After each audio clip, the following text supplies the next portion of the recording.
Welcome to Chillin' 101. We hope this video helps. You begin by opening accounts. Google.com/sign up and entering your name and desired username. Use a strong password and confirm it. Passwords protect every Google service. Provide a reachable phone or alternate email for recovery because that reduces lockout risk.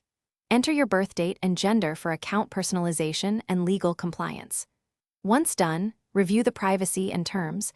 Make intentional choices about personalization settings. This gets your account created and prevents basic setup hiccups right away.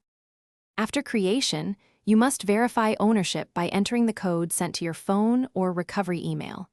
Once verified, enable two-step verification to add an extra security layer.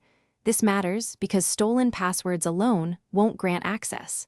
Set up backup codes and link an authenticator app for reliable secondary access.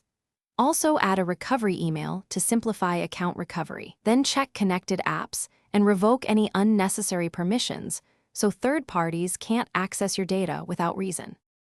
Finish by customizing privacy and sync settings in your Google account dashboard. Turning off unnecessary activity tracking improves privacy, while selective sync keeps only the data you want across devices. If you plan to use payments or restore devices, add payment methods and confirm sync preferences. Make sure to check security alerts and recent activity once more. If something goes wrong, use the recovery email or phone, clear your browser cache, or try a different browser or incognito window to resolve verification or sign-in issues quickly. Thanks for watching. Consider subscribing if we helped you.